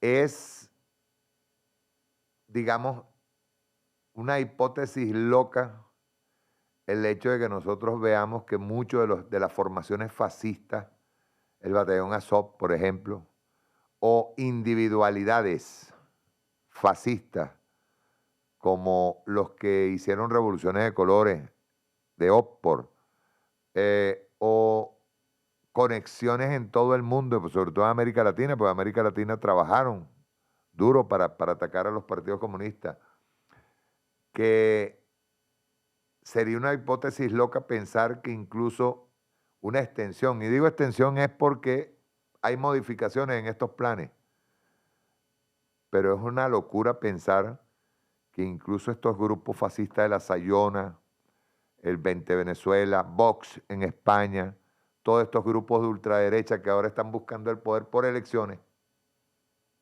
¿verdad? Para tratar de anular, o sea, hay un resurgir de la ultraderecha. En Francia, por ejemplo. En España, con Vox. Una izquierda que está, estoy diciendo la izquierda de partido, que está profundamente afectada en su forma de llevar la lucha, ¿no? O, digamos, con temor a enfrentarse a las élites, ¿no? En el caso de América Latina, sería loco pensar que haciendo la misma, digamos, haciendo el mismo plan Gladio, se estén conformando grupos neofascistas para empezar a aplicar en un momento dado, un momento determinado, sobre todo ahora que estamos encontrando un Estados Unidos muy débil, porque tanto, yo siempre recuerdo que cuando una persona comienza mucho a gritar en un barrio, se la tira de guapetón de barrio, siempre le va a salir el pueblo adelante, ¿no? Es difícil pensar que muchas de estas organizaciones estén en este momento pensando en cómo hacer lo que llaman operaciones de falsa bandera, muy dadas, por supuesto, con el fascismo terrorista opositor de aquí, con la Sayona y compañía, de tirarse autotentados, de incluso matar gente y después decir que fue el gobierno chavista, o lo que pasó el 28 y 29 de julio, que fueron preparados en Colombia, de un hombre peligrosísimo, como es el caso de Uribe y ese gang criminal que él maneja en un país que puede haberle iniciado juicio, pero no se concreta digamos, un juicio a Álvaro Uribe Vélez, que es miembro de la ultraderecha internacional, es miembro del fascismo internacional. Es hipotético pensar mal o pensar que en este momento la Operación Gladio haya mutado y se hayan originado este tipo digamos, de grupos. Por ejemplo, ahora hablando con la cuestión de Donald Trump, yo ahorita voy a pasar algo más sobre el Gladio, ¿no? Hay un artículo de Misión Verdad. Habían dos, realmente. Estoy viendo uno ahorita. Muy bueno este. Trump, economía venezolana y la sombra de las sanciones petroleras. Eso es decir que no van a comprarle petróleo a Venezuela, pero serán ellos los únicos que compran petróleo. Allá ellos. Donald Trump ha regresado a la oficina oval para un segundo mandato y a solo horas de juramentarse como presidente inició la firma de decenas de medidas ejecutivas en el ámbito de la política interna estadounidense. Creo que firmó 50, si no me equivoco, de un solo tiro. El mandatario fue abordado sobre Venezuela por periodistas quienes le preguntaron si tomaría medidas para intentar derrocar al presidente Nicolás Maduro y Trump respondió, luego averiguaremos eso. Probablemente vamos a dejar de comprar petróleo a Venezuela. No necesitamos su petróleo. Está bien. El republicano subrayó, no, y de paso, hay más de uno aquí diciendo, ya está listo. Trump no es solamente que no necesita el petróleo venezolano, sino que puede buscarse a Eric Prince o algo y tirarse una aventura en Venezuela. Amanecerá y veremos. El republicano subrayó que podría haber otro embargo petrolero y que evitar la compra de crudo venezolano cambiaría un poco a Venezuela. También indicó que seguía la cuestión venezolana con mucho interés. Más de uno ovuló hoy. Más de uno. Entró con deseos carnales.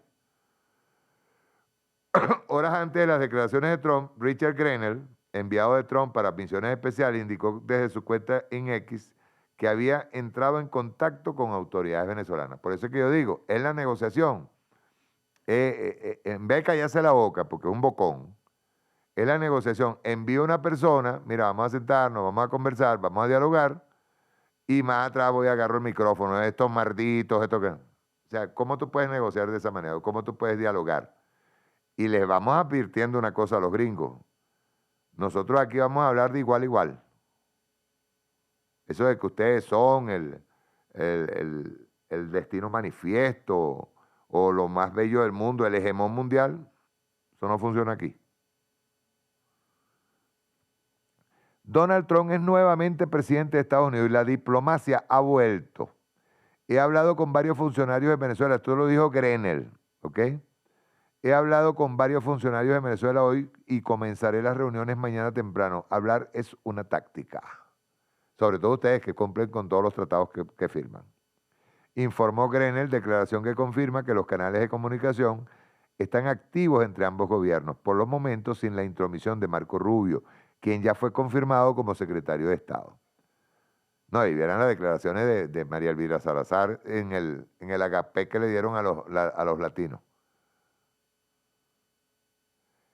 ¿Tú sabes qué cosa es peligrosísima? Que una representante del Congreso norteamericano, cuando el supuesto secuestro, el autosecuestro que se hizo a la Sayona, saliera diciendo, si tocan a María Corina, nosotros vamos por ustedes. Que lo diga una congresista. O sea, imagínense ustedes que yo soy diputado y que nos ataquen a una persona nuestra en Estados Unidos. Y que yo salga y diga, que me asuma la responsabilidad de Estado y diga, si atacan a fulano, nosotros vamos a llevar a las Fuerzas Armadas Bolivarianas para allá. Oh, coño. Se tienen la política en las nalgas, mano. Yo no sé en dónde las tienen, pero en la lógica no hay. Entonces es responder por responder, como los propios matones.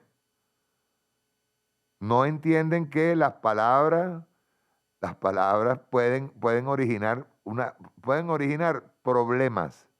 Una representante del Congreso norteamericano no puede declarar de esa manera, porque ella no es presidenta de Estados Unidos. Punto.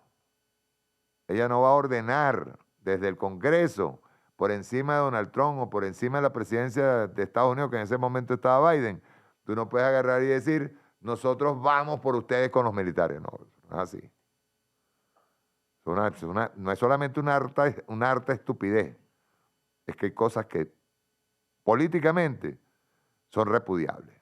El mismo Donald Trump, hablando lo de Groenlandia, lo de Canadá, lo de Panamá, eso es políticamente repudiable. Y eso lo sabe él. Yo lo he dicho aquí, él es un empresario, él no es político, entonces habla desde la fuerza. ¿De la fuerza de qué? ¿Qué tipo de fuerza tiene?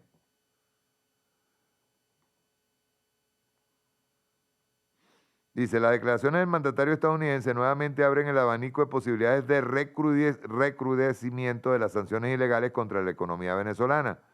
Pero por ser hasta ahora un señalamiento y a falta de medidas concretas, no hay claridad de cómo o cuándo pueda concretarse esta medida. Entre tanto, Trump, bueno, tendrá que, pues, repito, Trump va a tener que hablar con Chevron. Trump no gobierna Chevron. Ah, bueno, que le pueden quitar la licencia. Ustedes verán, pues. Los de Chevron se acercarán y le van a decir, coño, papito. ¿Y entonces? Dice, entre tanto, Trump no se ha pronunciado sobre el destino de las licencias petroleras, ni por el futuro de las inversiones de Chevron en Venezuela. Tampoco es claro si Estados Unidos vetará el crudo venezolano para el mercado estadounidense o si, para evitar pérdidas para la transnacional, permitirá que lo coloque en otros mercados. Todo está por ver si parece que el diálogo entre ambos gobiernos definirá en buena medida la línea de los eventos. ¿Puede la economía venezolana ser resiliente al recrudecimiento de las sanciones ilegales petroleras? Para esclarecer este punto es necesario, a partir de la afirmación de que, pese a los altos costos económicos y sociales, la economía venezolana del periodo 2017-2019 demostró ser resiliente a las medidas del primer gobierno de Trump. Pero la economía venezolana de inicio de 2025 dista mucho de la de aquellos años, ya que el metabolismo económico ha cambiado sustancialmente en diversas órdenes. menor dependencia a la relación con Estados Unidos. Esa es otra cosa. En noviembre pasado, se reportó que Venezuela se mantuvo por un segundo mes consecutivo como el tercer proveedor de crudo de Estados Unidos, luego de Canadá y México, superando a otras naciones como Brasil y Arabia Saudita, de acuerdo con la Administración de Información de Energía estadounidense, IEA, por sus siglas en inglés. Hasta noviembre, Venezuela colocó unos 261,000 barriles diarios en suelo estadounidense, de la mano de Chevron. Sin embargo, el presidente Nicolás Maduro anunció que el país ya superó el umbral de producción de 1 millón de barriles diarios de crudo por día. La industria petrolera ya lleva un promedio en el mes de enero de 1.057.000 barriles diarios de petróleo, meta que se alcanzó con pulmón y esfuerzo propio, señaló el pasado lunes 20 de enero en un nuevo encuentro del Consejo Nacional de Economía Productiva junto a empresarios venezolanos. En octubre pasado, y en referencia a las exportaciones de petróleo, estas alcanzaron su máximo histórico en 4 años, al lograr 950,000 barriles diarios. El claro diferencial en las cifras de producción y exportación nacional frente a la colocación en Estados Unidos sugiere que Venezuela sigue enviando la mayoría de su crudo a otros mercados, especialmente al asiático, en muchos casos en condiciones de descuento y de manera evasiva al bloqueo. La ponderación del crudo exportado a Estados Unidos comparada con la producción global del país es mucho menor que la que existía para 2017, cuando iniciaron las medidas más agresivas contra la estatal venezolana PDVSA. Hasta inicio de 2017, Venezuela exportaba 718,365 barriles diarios de crudo a Estados Unidos. Esto equivalía al 39% de su producción, que era entonces 1.837.000 barriles diarios. En el presente, Venezuela estaría enviando solo el 26% de su producción a suelo estadounidense. ¿A través de qué? A través de Chevron. Chevron acaba de pagar los impuestos. ¿Eso lo saben en Miami? Acaba de pagarnos los impuestos. Estos datos no sugieren que la economía venezolana no sería afectada por nuevas sanciones, pero sí indican que los daños generales a la economía podrían ser menores si se comparan con el periodo 2017-2019. Los cambios del metabolismo económico. La economía venezolana de 2025 no es como Donald Trump la conoció y la sancionó en su primer gobierno. Uno de los elementos más característicos de la actualidad es el sistema cambiario. Se trata de un sistema flotante que ha contenido la volatilidad cambiaria, pero además ha cambiado el rol del Estado, el cual dejó de ser el principal oferente para satisfacer la demanda de divisas. Hace poco la vicepresidenta ejecutiva Delcy Rodríguez indicó que el Estado aporta el 33% del flujo de divisas al mercado cambiario, mientras que el sector privado y las personas naturales aportan el 77% restante. Si se compara con el año 2016, previo a las primeras medidas de Trump contra PDVSA, el mercado cambiario estaba sostenido en un 98% por el Estado.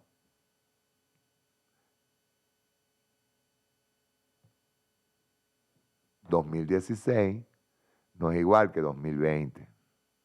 2020 no es igual que 2024. Lo vengo diciendo, yo lo repito a cada rato para que lo entiendan, para que le dé vuelta a la cabeza. Entonces salen, primero, pidiendo intervención militar. Segundo, no, y diciendo que eso es legítima. Porque al hegemón se le ocurre decir que aquí no hay un gobierno legítimo, entonces tienen que atacar a Venezuela. Una coalición de gobierno. ¿Lo quieren hacer? Háganlo.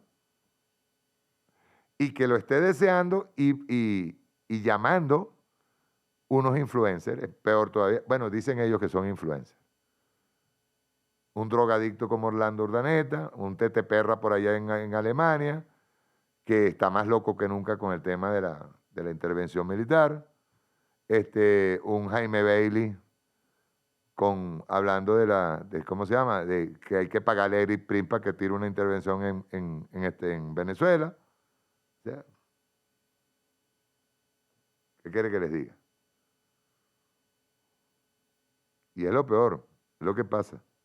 Vamos a ver el segundo video de Operación Gladio, pero este tiene una grandísima diferencia, ¿saben? Yo quise traer este de Operación Gladio porque cuando tú entras a internet tienes a quienes justifican y a quienes no justifican. Este canal se llama Cold War, que es Guerra Fría. Pero cómo matiza las cosas, ¿no?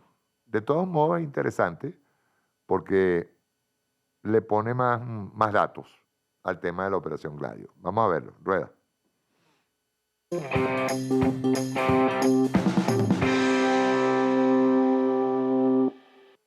On the 8th of November 1990, at the 449th session of the Italian Senate, the then Prime Minister Giulio Andreotti revealed the existence of a secret organization that had been operating in Italy and other Western European countries for more than 4 decades. This is how the general public first heard about Operation Gladio. Gladio was the codename given to the Italian section of a large stay-behind network created by U.S. security services in cooperation with several European countries, including the UK, Belgium, France, Greece, West Germany, Norway, Sweden, Finland, Denmark, and the Netherlands. The purpose of this operation was to set up a covert network of elite fighting units. In case of an invasion of Western Europe by forces of the Communist bloc, these groups would immediately organize the resistance against the invaders by waging guerrilla war. I'm your host David, and this week we are going to look at the creation and plans for the US stay-behind actions in the event of a Soviet attack in Europe. This is the Cold War.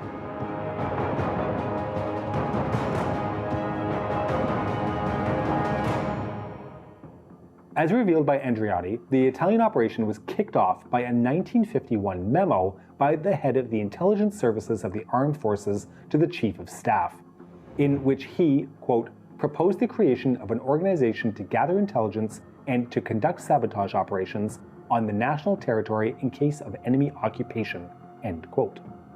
Andreotti admitted that at its height, Gladio could count on 622 operatives. The criteria for recruitment was physical fitness, appropriate military experience, loyalty to the Republic institutions, and their perceived ability to escape deportation or internment in case of a communist invasion. Selected operatives were trained in a secret facility near the seaside town of Alghero, Sardinia. Alghero boasts sandy beaches with clear waters, stunning medieval churches, great food, and an average high of 14 degrees Celsius in February. You can actually sign me up for that anytime. But anyway, Gladio personnel were trained in guerrilla tactics and exfiltration techniques. They were then assigned to posts in northeastern Italy, regions most likely to be invaded first. There, they had access to 139 secret weapons caches to be used also as rallying points to recruit a more sizable resistance force after the invasion. Now, although the Italian Gladio was the first NATO-sponsored clandestine army to be revealed, hence why the name stuck with the general public, becoming synonymous with the whole operation, it actually wasn't the first to be created. The 1951 memo I referenced also clarified that similar stay-behind networks had already been readied in other Allied countries.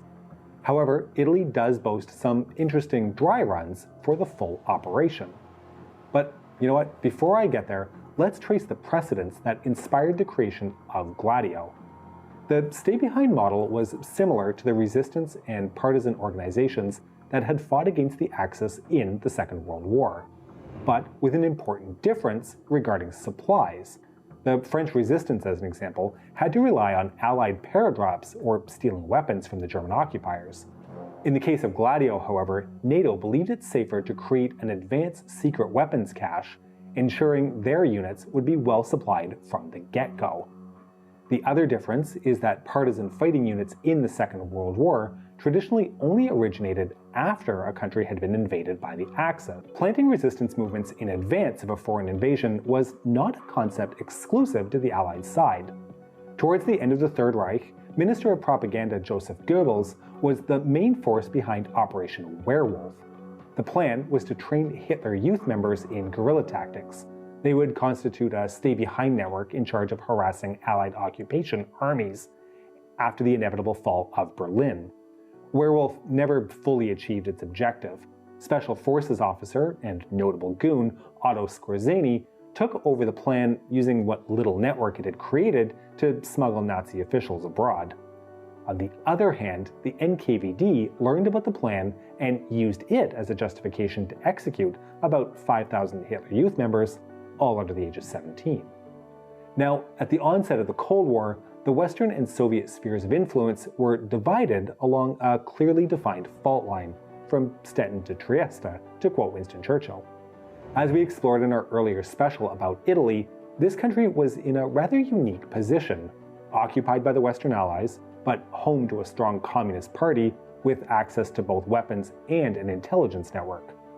A communist uprising supported by a Soviet invasion was a concrete possibility and taken very seriously by the US occupation army.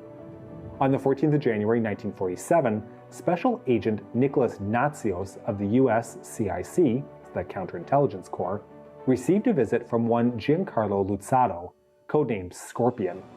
Luzzatto claimed to have been an OSS informant and courier in 1944 and 1945. The Scorpion asked Natsios for details about the RAC, of which Natsios knew nothing about.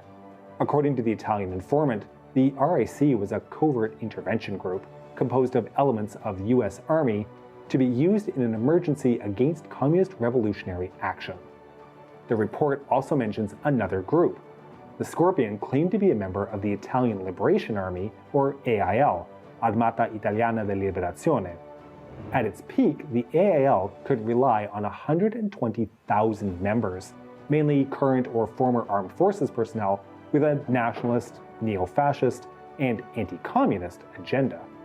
Their aim was to stage a counter-insurrection in case of communist takeover of the country, and alongside other smaller neo-fascist groups, it enjoyed close supervision from the head of the CIC in Italy.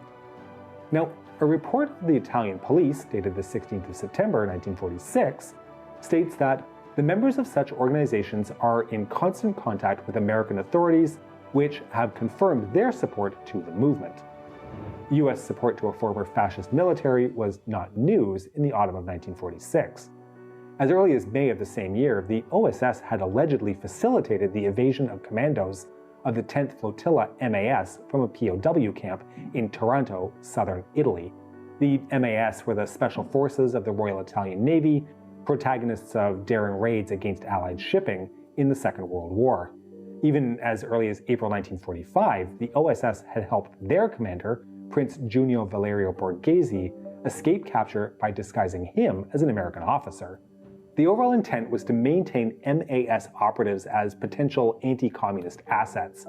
These dangerous liaisons between the OSS, the CIC, and neo-fascists are well documented, although they are not conclusive proof that they constituted the first formal incarnations of the Italian Gladio.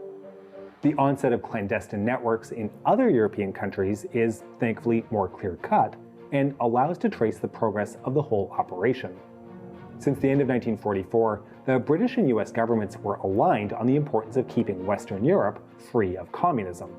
They considered exploiting the experience and strategies of the SOE, the Special Operations Executive, to start planning clandestine networks in Western Europe. The first major operations were set up in Britain and France in 1948 and 1949. British Secret Services had created a facility in Port Monkton, Portsmouth, to train the operatives of clandestine organizations in Norway, Denmark, the Netherlands, and Belgium. At the beginning of the following year, the head of the British SIS, Sir Stuart Menzies, created the WUCC, Western Union Clandestine Committee, based in France with the aim to coordinate secret unorthodox warfare. With the creation of NATO in April of that year, the WUCC was merged into the military alliance and renamed the Clandestine Planning Committee. Now, despite the stay-behind operation being an integral part of NATO, it soon expanded to include neutral countries. This came under the initiative of CIA agent William Colby, based at the agency station in Stockholm. Colby initiated the creation and training of clandestine armies in neutral Sweden and Finland, as well as NATO members Norway and Denmark. One key theater of the Cold War was, of course, West Germany. This territory was home to its own stay-behind army, the Bund Deutscher Jugend, or BDJ, and more specifically, its paramilitary organization, the Technischer Dienst, the TD. The founder of the BDJ was Dr. Paul Leuth, author in the 1980s of Health Through Vitamin C, but in the 1950s, he was interested in other pursuits. A CIA report of February 1952 states, "The BDJ is already at present one of the most potent mechanisms for political warfare purposes. In fact, it is the only mass organization through which we can carry out a wide variety of assignments by issuing direct orders." The BDJ included among its ranks several former Wehrmacht and Waffen-SS officers. One of them, Hans Otto, revealed the existence of the organization to the Frankfurt police. In the subsequent raid of BDJ premises, police found evidence that the organization had been receiving a monthly subsidy of about $50,000 from US intelligence services. A later CIA report in April 1953 summarizes a white paper on the BDJ and the TD issued by the Western German Social Democratic Party, or SPD. The SPD claims that the true aims of Dr. Leuth's organization lay in domestic political goals. In other words, subverting the democratic government in favor of a more authoritarian regime. Okay, we'll now go back to the beginning of our story, the speech by Italian Prime Minister Andreotti. His big reveal did not actually come out of the blue. It was spurred by an ongoing investigation which was trying to shed light on an event that had taken place in 1972. This was the assassination by bomb of 3 Carabinieri, Italian gendarmerie officers, on the 31st of May. The inquiry, led by magistrate Felice Casson, identified the perpetrator as a right-wing terrorist, Vincenzo Vicinguerra. According to Casson, the explosives used came from one of the Gladio weapons caches. This clearly points to a connection between the stay-behind operatives and the perpetration of criminal activities, even state-sponsored terrorism. Almost immediately after Andreotti had finished his speech, senators from the opposition expressed their suspicions that Gladio, in the absence of an external invasion, may have been used to achieve internal policy goals. Almost the same expression used by the SPD decades prior. The implication was that Gladio was implicated in the so-called strategy of tension. This involved carrying out terror attacks, sometimes false flag attacks, to isolate extremists, especially left-wing, and consolidate central authority. Author Daniele Ganser supports this claim in his book, NATO's Secret Armies, Operation Gladio and Terrorism in Western Europe.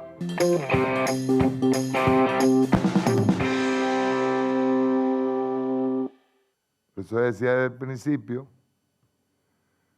que hay un cambio. Misión Verdad tiene otro artículo, que lo recomiendo.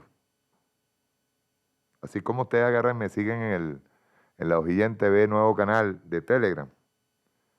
Búsquense en Misión Verdad. Un artículo es largo, pero es muy bueno. De Sequera. Ya les voy a dar el nombre. Con relación a a este nuevo mandato de Trump.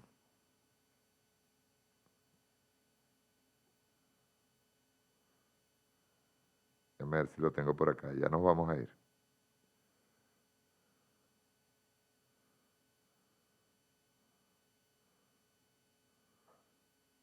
Es un análisis muy bueno que hace Sequera. Algunas implicaciones geopolíticas, no, este no.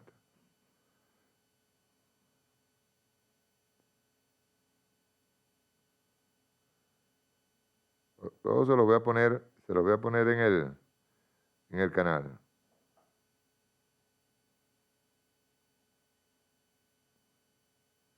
Pues muy bueno. Me encantó el artículo. Lo estuve leyendo antes de comenzar el programa. Lo iba a leer, pero es muy largo. Pero bien vale la pena leerlo. Ajá. 3 puntos a tener en cuenta antes y después del 20 de enero. 3 puntos a tener en cuenta sobre Estados Unidos, antes y después del 20 de enero, se llama el artículo, de Diego Sequera. Él dice aquí, es un cambio de época. El fin de la historia llegó a su fin. Porque también culmina el orden de posguerra, ahora anunciado como el mundo después de 1945. Es muy bueno el artículo. Hace un análisis. Sobre todo con respecto a Venezuela. ¿Ves? Por cierto, tengo un chiste por ahí. Porque ahora resulta que hay más de uno clandestino. ¿Verdad, Guerrero? ¿Cómo es que se llama? Uno de los clandestinos, uno que está clandestino, anda escondido por ahí, ¿cómo es que se llama? Juan Barreto. Que anda en la clandestinidad. Ah, Guerrero. Sí, anda en la clandestinidad. Yo no sé cómo va a ser, para cuando lo vayan a buscar, a cuántos kilómetros por hora va a correr. Y si va a poder correr. Sí, ahora más de uno se está... Coño, qué vaina. Uno cada día ve cada cosa, entonces agarró, entonces aparecen declarando, estoy clandestino, estoy escondido. Estoy escondido. ¿Ah? No, y Barreto que se esconde detrás de una mate coco y no lo ven. ¿Verdad? Rapidito, detrás de una mate coco no lo ve nadie. Sobre todo ágil que es, ¿verdad? Muy ágil. Bien, estamos llegando al final. De todos modos, ya para el sábado les prometo traerle un poquito de acción de los locos, los disociados. Pero si puedo ver, cada vez que vea este tipo de documentales, sobre todo ahora que el presidente nos está hablando del tema de ir profundizando sobre el tema del fascismo, para llevarle a nuestro pueblo conocimiento.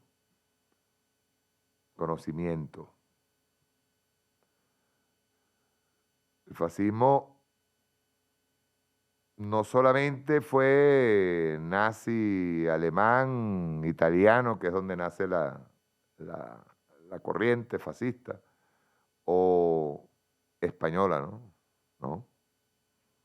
Nosotros no podemos encerrar eso nada más en ese jueguito, no. Estamos hablando de cosas mucho más extendidas.